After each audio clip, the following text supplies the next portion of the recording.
Queridos irmãos, amigos, a paz do Senhor Jesus, todos que estão entrando conosco ao vivo neste momento, para mais um EBD em família, uma família para instruir a sua. Cumprimentar a todos os irmãos aqui que estão conosco, o professor Fábio Júnior, professor Gideone, evangelista João von Rondon, que Deus em Cristo possa nos dar condição de, uma vez mais, desfrutar de uma preciosa lição ou de preciosas lições através da lição de número 10 dos adultos, será ministrada, querendo Deus, nas nossas igrejas aí da Assembleia de Deus, em especial nos domingos, dia 4 de dezembro de 2022. E o tema proposto é a restauração nacional e espiritual de Israel. Temos nessa lição uma mão que está sobre a Bíblia, identificando a palavra de Deus, as duas mãos fechadas diante da palavra de Deus, como símbolo aí de rendição, de desejo, de vontade, de que através da poderosa ferramenta que Deus usa sempre para orientar, para edificar, para levantar qualquer tipo de povo, língua, tribo e nação que se volta para Ele e através da palavra possa aí ser restaurado, possa aí ser levantado. E a verdade prática de hoje diz assim: a chamada divina, a restauração tem a ver com o estabelecimento social e espiritual de quem se arrepende, de quem se volta. Temos os objetivos específicos da nossa lição, que no primeiro ponto, ou no primeiro tópico, é apresentar o significado da visão do Vale dos Ossos Secos. Nós vamos aprender sobre isso, vamos apresentar o que significa isso dentro do contexto proposto e como nós podemos instruir ou tirar instruções para a nossa vida. Segundo tópico, explicar a dispersão dos judeus entre as nações. E no terceiro tópico, constatar o milagre do século XX. Como é que tudo isso está englobado na restauração nacional e espiritual do povo que tem aliança com o Senhor.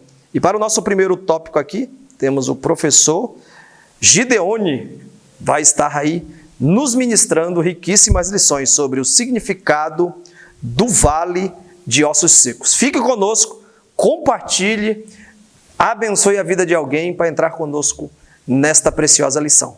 Glória a Deus. Meus queridos irmãos, a paz do Senhor a todos que nos acompanham neste momento. Quero agradecer a Deus por essa riquíssima oportunidade, agradecer a Deus pela vida do evangelista irmão Alexandre Munhoz, agradecer a Deus também pela vida do diácono irmão Fábio e do evangelista irmão João von Rondon, que pelo meio dos seus trabalhos técnicos, operacionais, nós estamos chegando aí até o seu lar, até a sua televisão, computador, smartphone, através dos serviços prestados por esse servo do Senhor.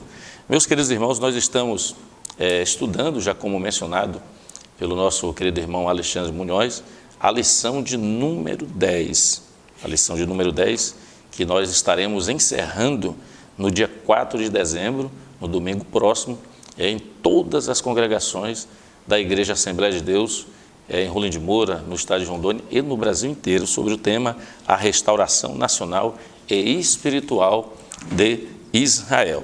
E nós estamos, pela graça e misericórdia do Senhor, comentando, aprendendo juntamente com os irmãos sobre esse primeiro tópico, nesse primeiro momento, que vai falar sobre o significado do Vale de Ossos Secos. Muitas pessoas, às vezes por não conhecerem as Escrituras, fazem interpretações ou fazem analogias de forma não concernentes àquilo que Deus está direcionando na sua palavra. Mas o significado do Vale de Ossos Secos tem um propósito que Deus quer transmitir à igreja nos dias de hoje e quer transmitir também para a nação de Israel. Não há no livro, nas profecias de Ezequiel, uma data específica, não tem como nós estipularmos uma data precisa de quando Ezequiel recebeu esta profecia, esta visão de Deus. Então Ezequiel recebe esta visão do Senhor, semelhantemente às demais visões que ele teve, e conforme ali na abertura do livro, no capítulo 1 e no versículo 1 também, que Ezequiel é levado em visões de Deus, né? E Ezequiel então tem outras visões de Deus. Então, semelhantemente, Ezequiel recebe esta visão de Deus, ele está ali no meio de um vale, ele é levado no meio de um vale e Deus o faz andar ao redor desse vale de ossos secos, ou seja, Deus dá uma visão completa para Ezequiel. Deus mostra completamente esta visão. E nós podemos, o pastor Alexandre, aplicar também para nossas vidas, que quando Deus dá uma visão, quando Deus mostra algo para você, um direcionamento, Deus não mostra pela metade. Deus não mostra algo que vai te deixar dúvida. A visão de Deus é completa.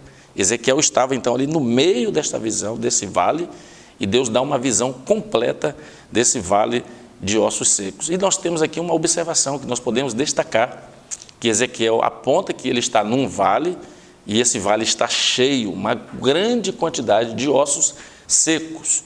E logo à frente, Ezequiel vai dizer que esses ossos estão sequíssimos.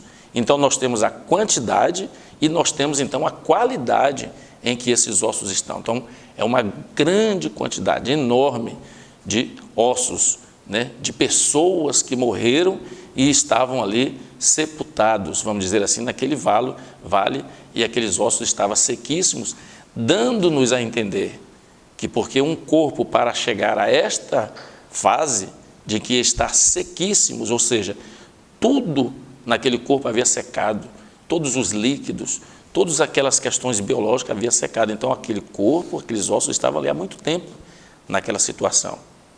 Então Ezequiel está vendo uma situação que estava há muito tempo acontecendo. Então esta revelação da profecia que anuncia de antemão, nós podemos dizer, a restauração de quê? Nacional de Israel, depois de muitos séculos de dispersão entre as nações, seguida pela restauração espiritual. Então Ezequiel vai ter uma visão de ossos secos, ou seja, de mortos, é um vale de mortos, né? Sem vidas mesmo, sequíssimos, mas Deus vai mostrar para ele as fases seguintes. Nós temos as fases que Ezequiel descreve, ossos secos, muitos ossos, e a qualidade, sequíssimos, ou seja, há muito tempo estavam ali naquele local. E o significado que nós podemos aplicar nesta lição, né? O que significava esta visão do vale de ossos secos, nós podemos dizer, como já mencionamos, que se aplicava ao Estado de Israel como um todo, tanto a parte de Israel do lado norte, quanto a parte de Israel do lado sul, que é a nação de Judá. Então, o significado desta visão era a diáspora, vamos dizer assim, do povo de Deus, espalhados em todas as nações. Então, a palavra profética, ela esclarece que os ossos secos são toda a casa de Israel. Ou seja, a própria revelação no capítulo 37, né, o versículo 11, vai responder que esta visão que Ezequiel está vendo é toda a casa de Israel, reino do norte e o reino do sul. Os irmãos aí, estudiosos da Bíblia, sabem que o reino de Israel, após a morte de Salomão, quando Roboão assume o poder, há uma divisão do reino, 10 tribos no norte, que permanece com o nome de Israel, e 2 tribos no sul, que fica com o nome de Judá.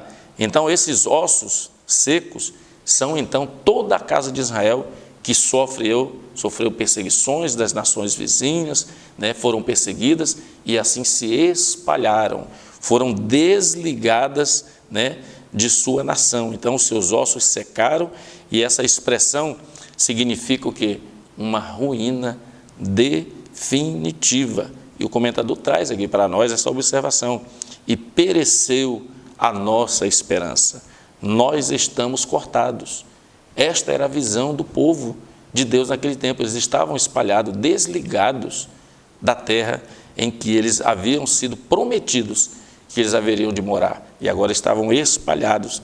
Então o discurso, ele não diz, né, quando eles foram entregues aos profetas, mas conforme nós podemos observar no capítulo 33, o versículo 21, que antecede o capítulo 37, Ezequiel então recebeu a mensagem de alguém que havia escapado de Jerusalém e informou a ele que a cidade de Jerusalém havia sido destruída. E então, se esse pensamento pudesse ser confirmado, isso vai confirmar o quê? Que a dispersão já estava, então, totalmente concluída. O reino do norte já havia, há 150 anos, antes de Judá, sido espalhado pelo mundo. As ovelhas perdidas da casa de Israel já estavam espalhadas, e agora o reino do sul também completa agora a diáspora, a dispersão concluída através da invasão da Babilônia, ali no reino de Judá. E Deus é um Deus de promessa. Deus é um Deus de justiça, de juízo, mas Ele também é um Deus de promessa. Tudo que Deus faz, tudo que Deus permite tem um propósito. Nada, podemos dizer assim, do direcionamento de Deus é em vão. Nada é por acaso.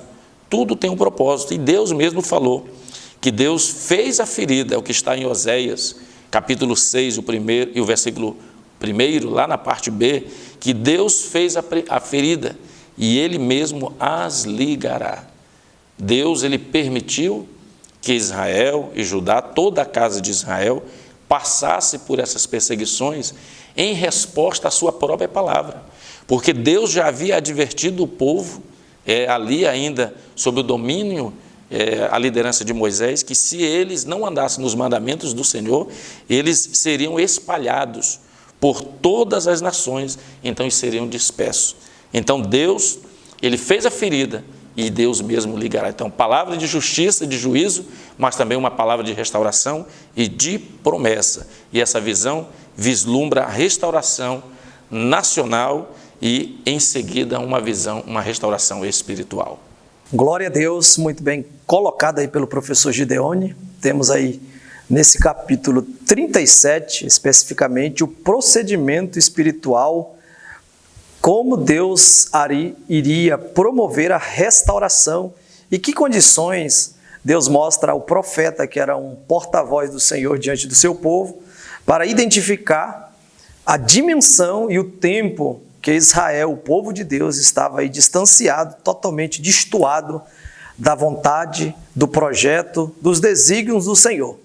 E para Israel, dentro dessa perspectiva, nessa situação e nesse estágio de, vamos dizer assim, de decaimento dessa aliança que tinha com o Senhor, seu Deus, a questão aqui fugia da esfera humana. Então, se Deus não intervisse, não haveria uma restauração, não haveria aqui trazer de volta, porque a palavra restauração significa promover reparos, lustrar de novo, dar novo vigor, dar nova vida. E Deus pode fazer isso em todas as esferas humanas que fugiu da tua capacidade, tá bom? Com isso, dito isso, né, tendo Deus mostrado para o profeta onde estava o problema, ele também tinha a solução, tá bom? Pense nisso. Vamos para um rápido intervalo e já voltamos com mais desta riquíssima lição.